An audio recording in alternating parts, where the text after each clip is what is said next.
చంద్రబాబు నాయుడు తమ పట్ల అంటే టీడీపీ నాయకుల పట్ల, చంద్రబాబు పట్ల ఎవరైతే అనుచితంగా ప్రవర్తించారో, అట్లాగే కొన్ని తప్పులు చేశారో వాళ్ళ పట్ల చర్యలు తీసుకోకుండా వెనకాడుతున్నారని చెప్పేసి తెలుగుదేశం నాయకులందరూ కూడా ఇప్పటిదాకా వాళ్ళ ఆవేదన వ్యక్తం చేస్తున్నారు. ఇప్పుడు మొదటి టార్గెట్ జోగి రమేష్ అనేది ఇప్పుడు అర్థమవుతుంది. అంటే ఇప్పుడు పోయినసారి వైఎస్ఆర్సీపీ ప్రభుత్వంలో మంత్రిగా ఉన్న జోగి రమేష్ అగ్రిగోల్డ్ కు సంబంధించిన ఆస్తుల్ని మామూలుగా నిబంధనలకు విరుద్ధంగా ఆయన కొడుకు ఆయన కొనుగోలు చేశారని ఈ కేసు మీద పొద్దుట ఏసీబీ దాడులు జరిగాయి జోగి రమేష్ ఇంటి మీద. అట్లాగే జోగి రమేష్ కుమారుడిని ఏసీబీ వాళ్ళు అదుపు తీసుకుని ప్రశ్నిస్తున్నారు. సేమ్ అదే టైంలో ఇప్పుడు గతంలో చంద్రబాబు ఇంటి మీదకి దూసుకుంటూ పోయి అక్కడ తలుపులన్నిటిని పగలగొట్టడానికి వాటికి ప్రయత్నం చేసిన జోగి రమేష్ కు సంబంధించిన కేసు మీద కూడా ఇవాళ విచారణ హాజరు కావాలని చెప్పేసి మంగళగిరి డిఎస్పీ ఆయనకి ఇవాళ సమన్లు జారీ చేశారు. ఇదే ఈ రెండు ఇన్సిడెంట్లు చూస్తుంటే ఇప్పుడు వైసీపీ నేతలకి కౌంట్ డౌన్ ప్రారంభమైందా అనేది అనిపిస్తుంది. దీని మీద అసలు ఏం జరుగుతుంది, దీనికి వెనక ఏంటి, కారణాలు ఏంటి, అసలు జోగి రమేష్ చేసిన పని ఏంటి, ఇప్పుడు చట్టం ఏ రకంగా చట్టానికి సంబంధించిన వ్యవహారాలు జరుగుతున్నాయి అనేది మనతో చర్చించడానికి అమరావతి జేఏసీ నేత బాలకోట గారు, పోతుల బాలకోట గారు మనతో ఉన్నారు. ఆయన అడిగి వివరాలు తెలుసుకుందాం. నమస్కారం అండి బాలకోట గారు. అదేనండి, ఇప్పుడు అంటే మొన్నటిదాకా మీరు మీ బోటాళ్ళు అందరూ కూడా బాధపడుతున్నారు కదా, ఇప్పుడు ఇట్లా తెలుగుదేశం నాయకుల మీద ఆ రోజున దాడులు చేసిన వాళ్ళు, అక్రమాలు చేసిన వాళ్ళు, చేసిన వైఎస్ఆర్సీపీ నాయకులను ఎవరిని కూడా పట్టించుకోవట్లేదని. అంటే ఇవాళ ఈ జోగి రమేష్ వ్యవహారంతో ఇంకా కౌంట్ డౌన్ ప్రారంభమైంది అనుకోవచ్చు. సత్యనారాయణ గారు నమస్కారం. నమస్తే. చేతిగా ఉంటుందా తీయగా ఉంటుందా? చేదుగానే ఉంటుందండి. జోగి రమేష్ కూడా అంతే. ఆయన మంత్రిగా ఉన్నప్పుడు నేల మీద నడిచాడా, ఆకాశంలో నడిచాడా? అదేనండి. జోగి రమేష్ లాంటి వ్యక్తి ఎలాంటి అక్రమాలకు పాల్పడలేదు, సుత్తపోస నీతివంతుడు అని అంటే ఆంధ్రప్రదేశ్లో ఎవరైనా నమ్ముతారా? నా ప్రశ్న మీకు.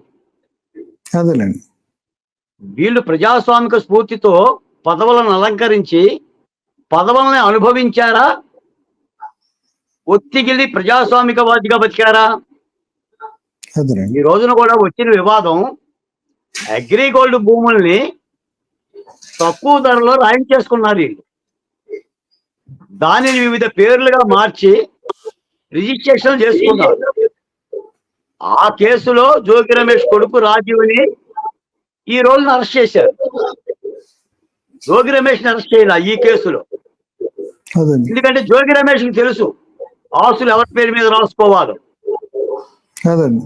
ఎందుకంటే మంత్రిగా ఆయన ఉన్నాడు కాబట్టి ఆయన పేరు మీద కాకుండా ఒక్క పేరు మీద, పిల్లి పేరు మీద రాసుకున్నట్టుగా కొడుకు పేరు మీద, భార్య పేరు మీద రాసుకుంటూ ఉంటుంటారు. అది వివాదం అయ్యింది. సరే ఓకే, ఎలాంటి తప్పు చేయలా, న్యాయస్థానాలు విచారిస్తాయి కదా, ఇందులో ఇబ్బంది మాత్రం ఏముంది చెప్పండి. జోగి రమేష్ కూడా ఈ కేసులో ఏటుగా పెట్టినట్టున్నారు కదా. జోగి రమేష్ గారిని ఏటుగా పెట్టారు. రెండోది ఏంటంటే చంద్రబాబు నాయుడు గారి ఇంటి మీద దాడికి వెళ్ళిన సంఘటనలో విచారణ నిమిత్తం హాజరు కామన్నారు. మీకు తెలియకపోవచ్చు, నాకు తెలియకపోవచ్చు, కానీ జోగి రమేష్ గారికి జూన్ 4వ తారీఖున ఈ సంఘటన జరుగుతున్న సంగతి తెలుసు. మనమే అమాయకుడమే. ఆయన మంత్రిగా ఉన్నప్పుడే ఆయన చేసిన సంఘటనల మీద విచారణ జరిగిద్ది. రాబో ప్రభుత్వాలు విచారిస్తాయి.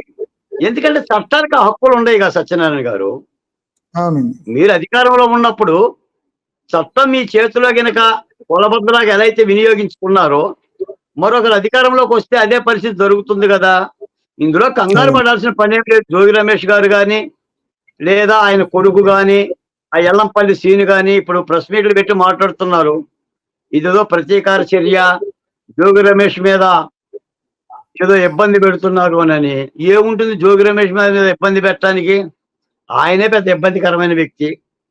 ఆయన కారణంగానే ఆ మైలవరంలో ఎన్నో కోరికల మీద ఎమ్మెల్యే అయిన వసంత కృష్ణప్రసాద్ గారు ఆ పార్టీనే విడిచిపెట్టి వెళ్ళిపోయాడు. ఈయన అసెంబ్లీలో కూడా చంద్రబాబు నాయుడు గారి మీద కానీ పవన్ కళ్యాణ్ గారి మీద కానీ నాయన మామూలుగా లేదు.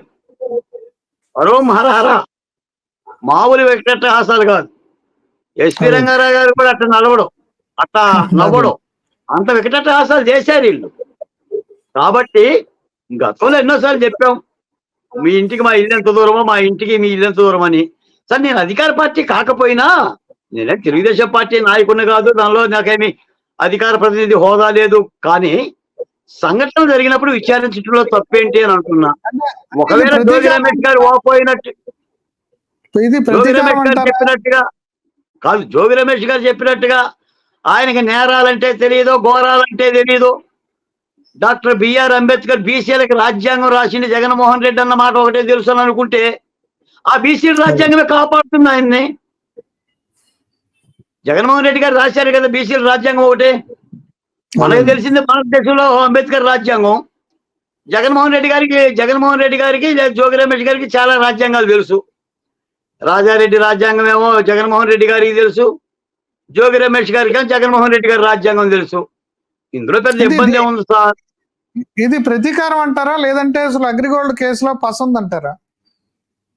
అసలు నిజానికి ఏంటంటే, ఇప్పుడు కూటమి ప్రభుత్వం వచ్చి 60 రోజులు అయిందండి. అదే ఇవాళ ఉదయం సిబిఐ వాళ్ళు సోదాకి వెళ్ళారు. వీళ్ళు సోదాకు వస్తారన్న సంగతి జోగి రమేష్ గారికి తెలుసు కదా. అదే ఇంకా ఫైల్ ఏమన్నా అలాగే పెట్టుకుంటాడా? అదే వాడిని ఎప్పుడో మార్చుకొని ఉంటాడు కదా. అవును 60 రోజుల తర్వాత ఏం దొరుకుతుంది? ఇప్పుడు దొంగోడు ఇంకా దొంగ వస్తువులు అక్కడ పెట్టుకుంటాడు సత్యనారాయణ గారు. అదేలేండి. ఇంట్లో పెట్టుకుంటాడా? ఇంట్లో ఏం పెట్టుకోడు కదా. కాబట్టి ఏదో చట్టపరమైన వాటి మీద ఏదో నోటీసులు ఇచ్చేసి అరెస్ట్ చేశారు. ఇందులో ఏముండదు సత్యనారాయణ గారు. రేపు 4వ రోజు ఆ రాజీవ్ అనే అతను బెయిల్ మీద వస్తాడు.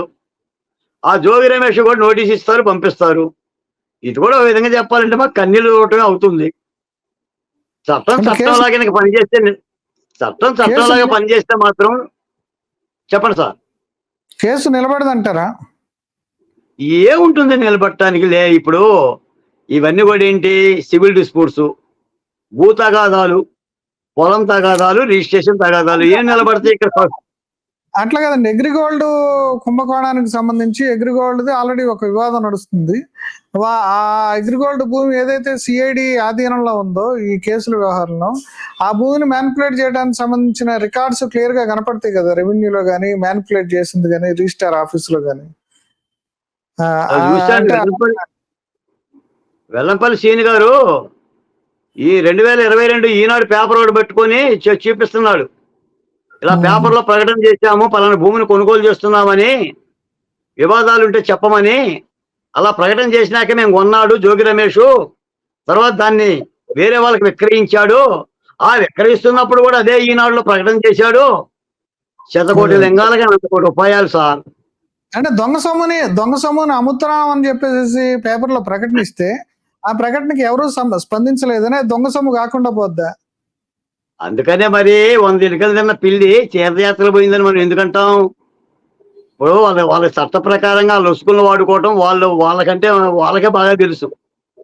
అదే అతనికంటే గరుడు ఆచంట మల్లన్నని చెప్పేసి చట్టాల్లోనూ న్యాయస్థానాల్లో ఉన్న ఈ పోల్స్ని వాడుకొని ఆ విధంగా పబ్బం గడిపిస్తూ ఉంటుంటారు. నాకు తెలిసి ఏంటంటే ఈ సివిల్ డిస్ప్యూట్, భూ సంబంధించిన లావాదేవీలు, వీటిల్లో పెద్ద కోర్టు స్పందించేది. ఇక్కడ గొడ్డలు తీసుకున్నోడికే దిక్కు లేదు, కత్తి తీసుకునే పొడిచినోడికే దిక్కు లేదు. ఇప్పుడు 302లోనే ఏం లేదు సార్, ఏముంది సార్?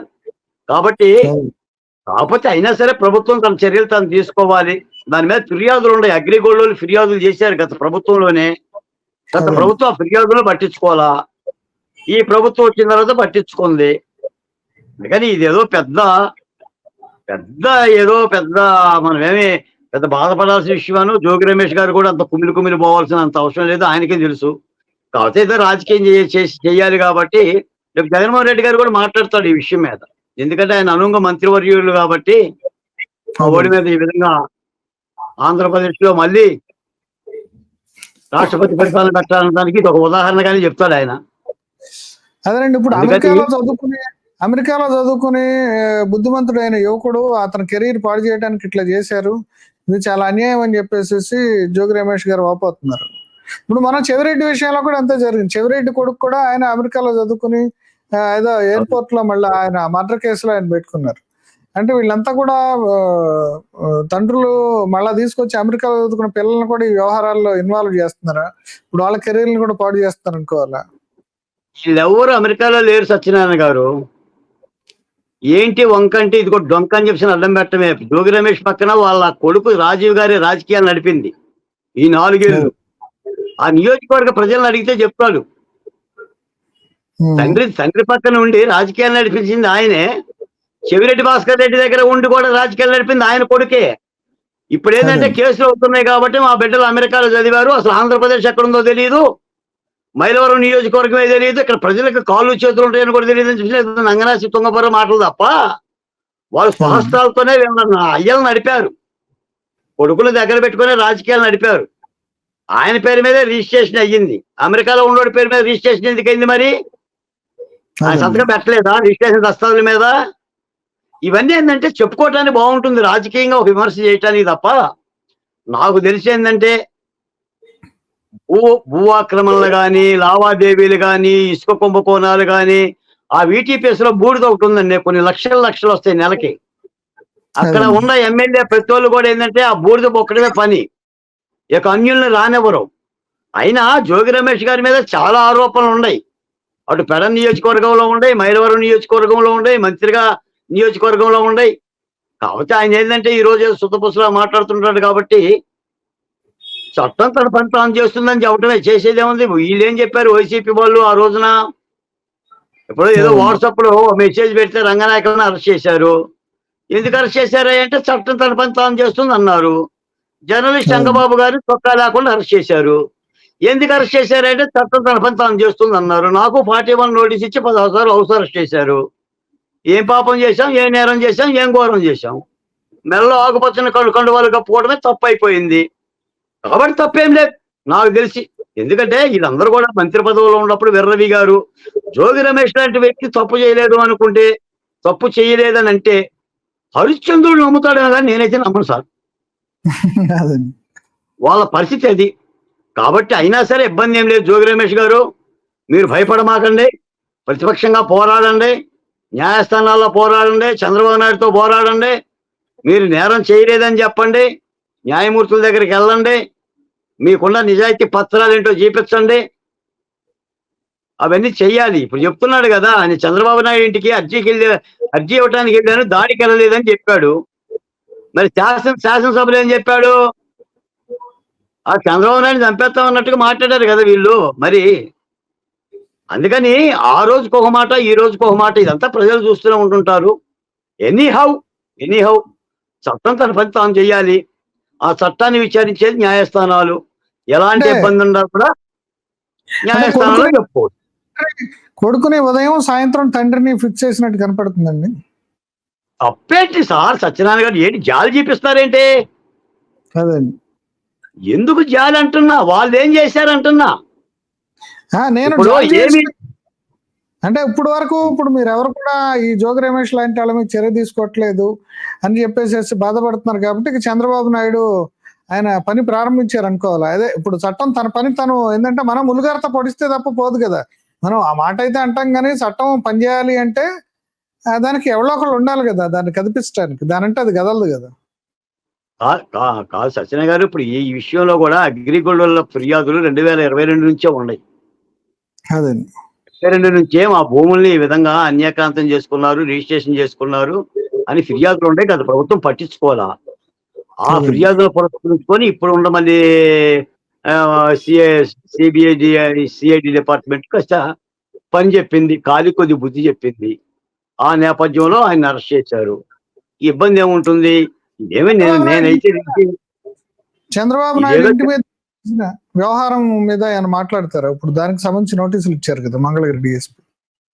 ఇప్పుడు చంద్రబాబు నాయుడు గారి మీద ఇంటి మీద దాడికి వెళ్ళటం అనేది హేయమైన చర్య. ఆ రోజు మీరు గణించారు, మాలాంటి వాళ్ళం గణించాం.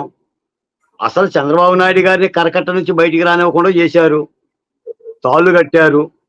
ఎన్ని చేయలేదండి. మనం అనుకోవటం కానీ ఇప్పుడు ఈ రోజు నోటీసులు ఇచ్చి అరెస్ట్ చేస్తున్నట్టు ఏంటి అరెస్ట్ చేస్తున్నారు? ఎర్రబుక్క పని చేస్తుందా లేదా ప్రతీకార చర్యలు పని చేస్తుందా అని చెప్పి అంటున్నాం. కానీ ఇప్పుడు వీళ్ళు ఏం చేశారో మనకు తెలియదు ఏముంది. ఆయన చంద్రబాబు నాయుడు గారి మీద అసలు ఒంటికాలతో లేచేవాడు జోగి రమేష్. అమ్మనాబూతులు అదే తిట్టేవాడు. అమ్మనాబూతులు తిట్టేవాడు. చంద్రబాబు నాయుడు గారి యొక్క నరిసిన వెంట్రుకంత అనుభవం లేదు జోగి రమేష్ గారికి. ఈ మాట అంటానికి కూడా నేను సాహసిస్తున్నా. ఒక అదే పెద్దరికం లేదు, ఒక మాజీ ముఖ్యమంత్రి అని లేడు, ఒక ప్రతిపక్ష పార్టీ నాయకుడు అని ఏం లేదు. ఆ విధంగా మాట్లాడారు వాళ్ళు. ప్రజలు వినే పరిస్థితి లేరండి. సార్ ఇప్పుడు సత్యనారాయణ గారు ఒక్కొక్క క్యారెక్టర్కి ఒక్కొక్క పేరు ఉంటుందండి. మీరు వైసీపీ నాయకులు కూడా మంచి వాళ్ళు ఉంటే వాళ్ళ మీద ఏదైనా ప్రభుత్వం చర్య తీసుకుంటే తప్పనిసరిగా మనం ఖండిస్తాం. అది అదే తప్పనే చెప్తాం. 151 మంది ఎమ్మెల్యేలకు 151 మంది ఎమ్మెల్యేలు దుర్మార్గులు, దుష్టులు అని చెప్పేసి మనం మాట్లాడం. కొంతమందే చేస్తారు ఈ పనులన్నీ కూడా. ఆ కొడాలి నానో, వల్లభనేని వంశీనో, జోగి రమేషో ఆ రోజు కూడా ముఖ్యమంత్రి గారి పక్కన ఉంది. ఈ 10 మందే. ఎప్పుడు కూడా రావణాసురుడు పక్కనుండా నలుగురే ఉంటారు, దుర్యోధనుడు పక్కనుండా నలుగురే ఉంటారు. మొత్తం సమూహం మొత్తం కూడా తప్పులేం చేయదు. అలా వికటాటహాసం చేసిన వాళ్ళు నేను మాజీ మంత్రి. మరి ఏం జరిగిద్దో చూద్దాం. ఇప్పుడే వాళ్ళు ఏదో ప్రెస్ మీట్లు అయ్యి పెట్టడం కూడా నేను చూశాను. కోర్టుకి వెళ్తారు. ఏముంది, అదే ప్రభుత్వం విచారిస్తుంది. పేర్ని నాని స్టేట్మెంట్ మీద మీరేం చెప్తారు? పేర్ని నాని కూడా ప్రెస్ తోటి మాట్లాడాడు, ఇట్లా అన్యాయంగా అరెస్ట్ చేశారు ఇట్లా అని చెప్పేసి. దాని మీద మీ స్పందన ఏంటండి? సహచరుని అరెస్ట్ చేసినప్పుడు అందరూ అన్యాయమే అంటారు. రేపు పేరు నాని అరెస్ట్ చేస్తే జోగి రమేష్ అంటాడు. జోగి రమేష్ అరెస్ట్ చేస్తే ఎల్లపల్లి సీన్ అంటాడు. ఎల్లంపల్లి సీన్ అరెస్ట్ చేస్తే వల్లభనేని వంశీ అంటాడు. వల్లభనేని వంశీని అరెస్ట్ చేస్తే కొడాలి నాని అంటాడు. అంతా కురు సైన్యమే కదా. ఇదంతా కౌరవ సామ్రాజ్యమే కదా. అంటే నేను అనేది ఏంటంటే, ఒకవేళ తప్పు చేయకపోతే న్యాయస్థానాలు ఉన్నాయి కదా. ఇప్పుడు చంద్రబాబు నాయుడు లాంటి పెద్ద మనిషి 53 రోజులు జైల్లో ఉండి న్యాయస్థానానికి వెళ్ళి బెయిల్ తెచ్చుకున్నాడుగా. పోలీసులకు శిక్షలు వేయరు కదా. ఇప్పుడు భారత రాజ్యాంగంలో పోలీసులు శిక్షించే హక్కు లేదు కదా. ఎఫ్ఐఆర్ కడతారు, నిజాలు కోర్టులో చూసుకోవాలి. కోర్టు విచారిస్తుంది. తప్పుంటే పోలీసు వాళ్ళని కూడా మందలిస్తుంది. తప్పు లేకపోతే విడుదల చేస్తుంది. ఏముంది ఇందులో? అందుకని దీన్నే ప్రతీకార చర్యగా అయితే భావించడంలా. కాకపోతే ఏంటంటే కూటమి 60 రోజుల తర్వాత వచ్చిన తర్వాత జోగి రమేష్ లాంటి ఒక మాజీ మంత్రి కొడుకును అరెస్ట్ చేయడంతో ఏంటో కదలిక స్టార్ట్ అయిందని ఒక భావం కలుగుతున్న మాట యథార్థమే.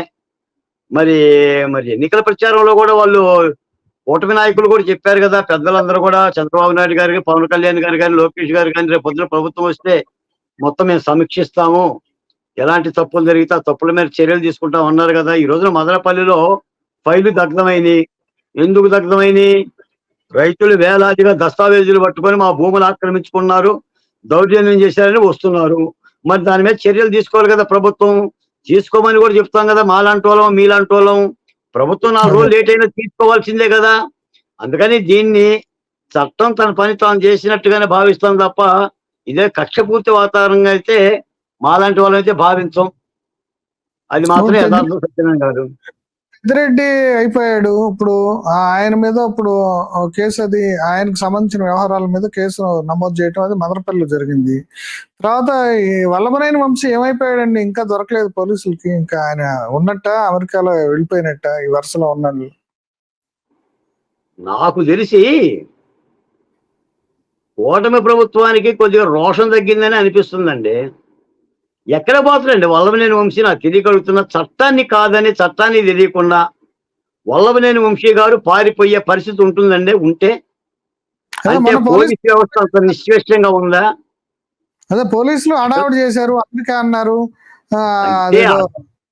మంచి ప్రభాకర్ దగ్గర ఉన్నాడు అన్నారు, అక్కడెక్కడో డల్లాస్ లో తిరుగుతున్నాడు అన్నారు. ఇవన్నీ కథలన్నీ వచ్చినాయి మీడియాలో. అంటే ఇది ఎవరో ఒకళ్ళు అందిస్తేనే వస్తాయి కథలు. ఇవన్నీ వచ్చినాయి. ఎందుకు ఏమైపోయాయి? మీరు సత్యనారాయణ గారు ఇప్పుడు ఆ పెద్దిరెడ్డి రామచంద్రారెడ్డి గారు కొడుకో ఎవరో ఒక అవినాష్ రెడ్డిని కూడా మొత్తం ఎక్కడికో వెళ్తుంటే విమానాశ్రయానికి వెళ్ళిపోయి మరీ పట్టుకొని వచ్చారు. పట్టుకొని వచ్చి ఏం చేశారు? 41 నోటీస్ చేతికిచ్చి పంపించారు. 41 నోటీస్ చేతికిచ్చి పంపించడానికి అక్కడి నుంచి రావాలా? బెంగళూరు నుంచి. అక్కడే చేతిలో పెట్టొచ్చు కదా. అందుకని ఇప్పుడు మీకు తెలియదు ఏముంది సార్, ఇక్కడ అంతా కూడా ఏంటంటే వాతావరణం సక్రమంగా చట్టం కనుక పనిచేస్తే ఎవరు ఎక్కడికి పోరండి. మరి ఇదే చట్టాలు మీ దగ్గరకో నా దగ్గరకో ఇలా రావు కదా. తెల్లారుదామని అరెస్టులు చేస్తాయి కదా. కూటమి ప్రభుత్వం మెతకదనం అంటారా? లేదంటే లేకపోతే ఇప్పుడు ప్రతిదానికి ఒక మాట చెప్తున్నారు. వైఎస్ఆర్సీపీలో హయాంలో ఉన్న అధికారులు ఉన్నారు, వాళ్ళు ఇట్లాంటి వాటన్నిటికి కూడా వాళ్ళకి సహాయపడుతున్నారు అక్కడ ఉన్న వాళ్ళకి. అక్కడ పెద్దిరెడ్డి దగ్గర కూడా అంతే మాట్లాడారు. అట్లాగే ఇప్పుడు వంశీ దగ్గర కూడా అట్లాగే అనుకోవాలా? ఇప్పుడు రేపు ఇతను జోగి రమేష్ వ్యవహారంలో కూడా అట్లాగే అధికారులు ఏమన్నా వాళ్ళకి సహకరిస్తారంటారా? వీళ్ళు పూర్తిగా దీంట్లో ఇరుక్కోకుండా. తప్పు ఎలా జరిగింది, ఎలా చేశారు, ఎందుకు చేశారు, ఎప్పుడు చేశారు, ఇవన్నీ స్పష్టంగా ప్రజలకు చెప్పి అరెస్ట్ చేస్తేనే ప్రజలు కూడా ఏంటంటే దాన్ని నమ్ముతారు. మనం ఆ అదండి. స్పష్టత ఇవ్వకపోతే ప్రజలకి మళ్ళీ దీన్ని రాజకీయంగానే వైసీపీ పార్టీ లబ్ధి పొందిద్ది. దీన్ని ఒక ప్రతీకార చర్యగానో, లేదంటే ఇదేదో పగబట్టిన కార్యక్రమంగానో, లేదా ఎర్రబుక్కు రాజ్యాంగం అనే మాట ఇప్పటికే పదే పదే పదే వాడుతున్నారు. అసలు అదండి. ఎర్రబుక్కు రాజ్యాంగం అనే మాటే చాలా ఇబ్బందికరమైన మాట అది. అలాంటి మాటలతో మళ్ళీ రాజకీయాలను కలుషితం చేసే లబ్ధి పొందుతారు. కాబట్టి ప్రభుత్వం చర్యలు తీసుకోవచ్చు జరిగిన తప్పుల మీద. కానీ ఆ చర్యలు తీసుకుంటున్నప్పుడు ఆ వివరాలు చెప్పాల్సిన అవసరం అయితే ఉంది. ఈ అంటే రోజున వాళ్ళు పొలాలను బాధటానికి, భూముల్లో బాధటానికి 700 కోట్ల రూపాయలతో జగన్మోహన్ రెడ్డి గారి యొక్క ముఖ చిత్రాలతో రాళ్ళు తయారు చేశారు. మరి ఆ 700 కోట్ల రూపాయలు బిల్లులు చేసిన అధికారులు ఎవరు? దాని మీద ఏమైనా చర్యలు ఉంటాయా? అధికారిక పత్రిక 438 కోట్ల రూపాయలు దోసిపెట్టారు ఏకపక్షంగా. ఏమైనా చర్యలు ఉంటాయా? లేదు అని చెప్పేసారంటే కేవలం 56 మంది సలహాదారులకి 638 కోట్ల రూపాయలు ఇచ్చారు. దాని మీద ఏమైనా చర్యలు ఉంటాయా? ఋషికొండకి 500 కోట్ల రూపాయలు ఖర్చు పెట్టారు. అసలు బిల్లు ఎవరు చేశాడు? డబ్బులు ఎవరు విడుదల చేశాడు? ఇవన్నీ విచారించదగ్గ అంశాలే కదా! ఓ డబ్బుని నీలప్రాయంగా ప్రజాధనాన్ని ఎవడక వాడు దుర్ ద దాన్ని వాడుకున్నాడు కదా! దుర్వినియోగం చేశారు కదా! మరి ఆ దుర్వినియోగం మీద చర్యలేంటి? రోజా గారి యొక్క మంత్రిత్వ శాఖలో 100 కోట్లో, 200 కోట్లు అవినీతి జరిగిందంటున్నారు. ఆడుకుందాం రా అనే ప్రోగ్రామ్ మీద ఆమె డబ్బుతో చాలా ఆటలు ఆడిందంటున్నారు. మరి ఆమె ఇప్పుడు ఆంధ్రప్రదేశ్‌లో లేదు. అసలు ఇటలీనో, మద్రాసో తిరుగుతున్నారు. తమిళనాడు రాజకీయాల్లోకి వెళ్ళిపోయి విజయ్ పార్టీలో చేరుతుంది. అక్కడి నుంచి నెక్స్ట్ ఆమె కెరీర్ స్టార్ట్ చేస్తుంది అంటున్నారు కదండి. చేస్తదండి. తప్పేముంది? ఇప్పుడు మన దగ్గర ఖాళీ గజ్జి ఉన్నప్పుడు ఏ వేదిక మీదన్నా డాన్స్ చేయొచ్చు కదా! ఆమెకు నాట్యం చేయగలిగే డాన్స్ వచ్చు. విజయ్ గారు పక్కకు తీసుకుంటారు. ఆంధ్రాతో పని అయిపోయింది. నాకు తెలిసి నగరంలో మళ్ళీ 150 సార్లు పోటీ చేసినా కూడా రోజా గారు గెలవరు. ఎందుకంటే ఆ నియోజకవర్గానికి ఆమె అంత దూరం అయిపోయింది. కారణం ఏదన్నా గాని. అసలు వైసీపీ పార్టీలోనే ప్రధానమైన ఒక వర్గం ఆమె ఓటమికి పనిచేసింది. అది ఆమె కూడా చెప్పింది. అందరూ అలీబాబా 40 దొంగల్లాగానే ఎవడికాడు గుర్రాలేసుకొని, సంచులేసుకొని వాడున్నప్పుడు వాడు లేనప్పుడు ఈడు, ఈడున్నప్పుడు వాడు అట్నే చేశారు. సీఎం గారు కూడా జగన్మోహన్ రెడ్డి గారు ముఖ్యమంత్రి పదవిలో ఉండి అందరూ కూడా ఆ అవకాశం కల్పించారు. ఇప్పుడు ఈ రోజున సాక్షాత్తు ఒక ఎమ్మెల్సీనే దువ్వాన్ని పట్టుకొని తిరుగుతున్నాడు. ఎవరు కనిపిస్తే వాళ్ళకు దువ్వుతుండ్రు. చర్యలు ఉండాలి కదా! వైసీపీలో క్రమశిక్షణ సంఘం ఒకటి ఉంటుంది కదా! నైతిక ప్రవర్తన ఒకటి ఉంటుంది కదా! దాని మీద ఆయన మరి ఆ ఎమ్మెల్సీ పదవి నుంచి పక్కన పెట్టడమో, పార్టీ నుంచి బహిష్కరించడమో ఏమీ చేయకపోతే దువ్వాలో చూసుకుంటూ దువ్వుకుంటూ అందరూ అంతే కదా! గంట ఇప్పుడు మంత్రులు, అరగంట మంత్రులు ఎన్ని ఆయన వచ్చినాయి ఎందుకే కేసులో కదా! ఆయన కేసులో భార్యాభర్తల మీద ఆస్తి తగాదా, ఇప్పుడు అది ముక్కోణపు రిలేషన్షిప్ కి సంబంధించి ఆల్రెడీ సజ్జల సెటిల్మెంట్ చేశాడు. ఆ సెటిల్మెంట్ ఏదో జగన్మోహన్ రెడ్డి ఆ రోజునే చేసుంటే మాకు ఈ బాధ ఉండేది కాదని చెప్పేసి ఆయన బాధపడుతున్నట్టు కదండి. ఇప్పుడు మీరేమో ఇప్పుడు ఆయన ఎమ్మెల్సీగా తీసేయమంటున్నారు. ఆ సెటిల్మెంట్ ఇప్పుడు ఆ సజ్జల దగ్గరే జరిగింది. ఆయన పూర్తి స్థాయిలో సెటిల్మెంట్ చేయలేకపోయాడని చెప్పేసి దానివల్ల వీళ్ళు తెలుగుదేశం వైపు పోయారు భార్య అనేది ఇప్పుడు వినిపిస్తుంది. ఇప్పుడు సత్యనారాయణ గారు ఎన్నికలప్పుడు ఇదే దువ్వాడ శ్రీనివాస్ గారిని ముఖ్యమంత్రి గారు పరిచయం చేస్తూ జగన్మోహన్ రెడ్డి గారు, నేను మీ నియోజకవర్గానికి టెక్కలో ఒక మంచి వ్యక్తిని అప్పచెప్తున్నాను. చాలా శుద్ధపోష, చాలా గొప్పవాడు. ఈయన ద్వారా మీ నియోజకవర్గం అంతా అభివృద్ధి చెందుతుంది. నియోజకవర్గం మొత్తం కూడా దువ్వుతులు అని చెప్పాడు కదా! అదండి. ప్రజల యొక్క అదృష్టం పండించి ఆయన ఓడిపోయాడు. లేకపోతే ఆయన ఎంతవరకు దువ్వుకుంటూ పోయేవాడు. అసలు నేను అనేది ఏంటంటేనండి, ఒక పార్టీలో రాజకీయ నాయకుడు ఉన్నప్పుడు ఒక నైతిక నిబద్ధత ఉంటుంది కదా! గతంలో చూసేవాళ్ళు కదా! ఒక ఆరోపణ వచ్చినప్పుడు కనీసం సంజాయిషి అడగటానికి కూడా నోటీస్ ఇవ్వకుండా ఆ పదవి నుంచి కూడా పక్కన పెట్టకపోతే మీరు ఏం బాగు చేసుకుంటారంటున్నా.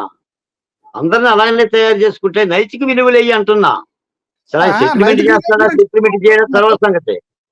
సార్ ఇప్పుడు నైతిక విలువల గురించి మీరు మాట్లాడుతున్నారు. ఇప్పుడు దువ్వాడ తర్వాత ఇంకో 2, 3 స్టోరీలు పెద్ద నాయకులు కూడా వైసీపీలో ఇట్లాంటి శృంగార గాథలు బయటకు వస్తాయి అంటున్నారు. ఏమైనా ఇన్ఫర్మేషన్ ఉందా మీ దగ్గర? నెక్స్ట్ ఇంకో పేరు ఉందిగా, ఇంకో పేరు ఉంది. ఏదో మా సామాజిక వర్గానికి సంబంధించిన దళిత మహిళకి అన్యాయం చేశాడని చెప్పేసి ఆయన పేరు వస్తుంది. ఆయన టీవీ ఛానల్ చుట్టూ డబ్బులు పట్టుకొని తిరుగుతున్నాడు. మీ దగ్గర ఇన్ఫర్మేషన్ ఉందా లేదా? నా దగ్గర ఇన్ఫర్మేషన్ ఉంది. ఎవరు సార్ ఆల్రెడీ ఆయన? హైదరాబాద్ ఛానల్ కలిసి డబ్బులు ఇచ్చాడు ఆయన. ఎవరు సార్ ఆయన, చెప్పగలుగుతారా? అయ్యా నన్ను మళ్ళీ తెర మీద చూపించమాకండి అయ్యా, నన్ను కూడా ఈ రచ్చ చేయమాకండి అని చెప్పి డబ్బులు పట్టుకొని తిరిగి ఆర్డర్ సెటిల్మెంట్ కూడా అయిపోయినట్టుంది. అదే ఎందుకంటే ఈ రోజున న్యూస్ చెప్పడం వేరు, న్యూసెన్స్ చేయటం వేరు. చాలా మంది న్యూసెన్స్ ఛానల్కి ఇదొక భుక్త భోజనం లాగా కూడా ఉంది. ఎపిసోడ్లు చూపిస్తున్నారు కదా. అసలు అమెరికాలో ఉన్న ఆ ప్రియురాలి భర్తలు కూడా లైన్ లో తెచ్చేసారు ఇప్పుడు. అవునండి, దువ్వాడ అసలు మాధురి భర్త కూడా లైన్ లోకి వచ్చేసాడు. అవునండి. ఇప్పుడు సత్యనారాయణ గారు 4 గోడల మధ్య జరిగితే కాపురం అంటారు, 4 గోడల మధ్య జరిగితే సంసారం అంటారు. ఆ సంసారాన్ని కాపురాలను తెచ్చేసి జంక్షన్ లో పెట్టుకొని రచ్చబండ మీద ఉత్తుకుంటే ఏమంటారు? కాబట్టి వీళ్ళు పదవుల్లో ఉండాలి కాబట్టి వీళ్ళు సాదాసీదా వ్యక్తులు అయితే ఓడు పట్టించుకోడు. మనకేం అవసరం? దాని పోయే దానయ్య అయితే ఎందుకు పట్టించుకుంటారు? వీళ్ళు ఎమ్మెల్సీలుగా ఉన్నారు, ప్రభుత్వాల కీలక పాత్ర పోషించారు, ప్రగల్భాలు పలికారు కాబట్టి ఇంత రచ్చ జరుగుతుంది. మీడియా పట్టించుకున్నా, మీలాంటి వాళ్ళు పట్టించుకున్నా, మాలాంటి వాళ్ళు ఏదైనా మాట్లాడాల్సి వచ్చినా ఇష్టం లేకపోయినా మాట్లాడే తప్పని పరిస్థితి. కాబట్టి నేను అనేది ఏంటంటే పార్టీ చూడాలి కదా. ఆ సజ్జల రామకృష్ణారెడ్డి అన్న నోటీస్ ఇవ్వాలి కదా. పంచాయతీలు చేసుకుంటే ఎట్లా? చట్టమన్నా పోలీసులన్నా కూడా దువ్వాడిని అరెస్ట్ చేసి లోపలయ్యారు కదా. భార్య ఫిర్యాదు చేసింది, కూతురు ఫిర్యాదు చేసింది, ఇంకేం కావాలి ఆయనకి? ఏం కావాలండి? ఆ న్యూసెన్స్ పెద్ద భర్తీ తీసుకొని భార్యనే కొట్టడానికి పోయాడు, దాని మీద కూడా సెక్షన్ కట్టొచ్చు కదా. కాబట్టి ప్రభుత్వం కూడా కొన్ని విషయాల్లో ఉదారంగా పోకూడదు సార్. ఉదారంగా పోతే ఇలాగనే ఉంటుంది. కఠినంగా హోంమంత్రిత్వ శాఖ కూడా కఠినంగా నిర్ణయాలు తీసుకోవాలి, డీజీపీ గారు కూడా నిర్ణయాలు తీసుకోవాలి. అసలు ఆంధ్రప్రదేశ్ అంటే ఈ గొడవ ఎక్కువైపోయింది సత్యనారాయణ గారు. ఈ గొడవ ఎంత ఎక్కువైపోయిందంటే వీటికి తోడు మళ్ళీ రాష్ట్రంలో ఏదో ఒక సంఘటన జరుగుతూనే ఉంది. పసిబిడ్డల మీద మానభంగాలు జరుగుతూనే ఉన్నాయి, ఆత్మహత్యలు జరుగుతూనే ఉన్నాయి, కొట్టుకోవటాలు, దాడులో గీడులో జరుగుతున్నాయి. మరి వీటన్నిటి మీదుగా పోలీసు హోంమంత్రిత్వ శాఖ పటిష్టమైన కార్యాచరణ తీసుకోవాలి. లేకపోతే ఏమవుతుందంటే ఇంతింతాయి ఒడ్డింతాయి అన్నట్టుగా ఇది కూటమి ప్రభుత్వానికి ఇబ్బందిగానే మారుతుంది. వైసీపీ ఏలుబడులు అలాగే జరిగింది. ఒక సమస్య వచ్చినప్పుడు దాన్ని పరిష్కరించుకోవడానికి చెయ్యాలి తప్ప ఏదో ఛాలెంజ్లు చేసుకుంటే, మీడియా ముఖంగా ఛాలెంజ్లు చేసుకుంటే పాత ప్రభుత్వాన్ని జగన్మోహన్ రెడ్డి గారిని తిట్టడం వల్ల కూడా పెద్ద ప్రయోజనం లేదండి. జగన్మోహన్ రెడ్డి గారిని ప్రజలు శిక్షించేశారు. ఇక మనం చేయగలిగింది ఏముంటుంది చెప్పండి? అంతకంటే శిక్షిస్తుంది ఆ కూటమి ప్రభుత్వం. ప్రజలు 151 సీట్లు వచ్చిన పార్టీకి 11 ఇచ్చి కూర్చోబెట్టారంటే అంతకంటే పెద్ద శిక్ష ఏముంటుంది? ఇప్పుడు వీళ్ళు ఏంటంటే పరిపాలన సుపరిపాలనగా చేయాలి, సంఘటనలు కట్టడం చేయాలి, సంఘటనలు జరగకుండా చూడాలి. ఏదైనా ఉంటే ఇటువంటి జోగి రమేష్ లాంటి సంఘటనలు ఉంటే నిజాలు వెల్లడి చేసి అరెస్ట్ చేయాలి. అవసరం వస్తే ఆ విధమైన చర్యలు కూడా తీసుకోవాలి. ఒక అభివృద్ధి ఒకటి సంక్షేమ పథకాలే కాకుండా రాష్ట్రంలో కూడా ప్రశాంతమైన వాతావరణాన్ని ఉండే విధంగా చూసుకోవాలండి. ఏ రాష్ట్రంలో అయితే శాంతి భద్రతలు ఉంటాయో ఆ రాష్ట్రంలో ప్రగతి ఉంటుంది, అభివృద్ధి ఉంటుంది. శాంతి భద్రత లేని రాష్ట్రంలో అభివృద్ధి కూడా జరగదండి. ఏ పెట్టుబడిదారుడు కూడా ధైర్యంగా రాలేడు. ఇవన్నీ కూడా ఒకదాంతో ఒకటి ముడిపడి ఉంటుంది. తప్పనిసరిగా కూటమి ఆ దిశగా చర్యలు తీసుకోవాల్సిన అవసరం ఉందని మాత్రం ఈ సందర్భంగా చెప్పక తప్పదండి. Please do subscribe to Telugu Rajyam channel. Please do subscribe to Telugu Rajyam channel. Please do subscribe to Telugu Rajyam channel. Hi అండి, నేను మీ ఆర్పీని, నెల్లూరు పెద్దారెడ్డి చేపల పులుసు ఓనర్ని. మీరు తెలుగు రాజ్యం అనే ఈ యూట్యూబ్ ఛానల్ సబ్స్క్రైబ్ చేసుకుని మంచి వీడియోలతో వస్తారు. Thank you so much. Hi people, I'm Sonakshi Verma and you please watch Telugu Rajyam and please subscribe to the channel.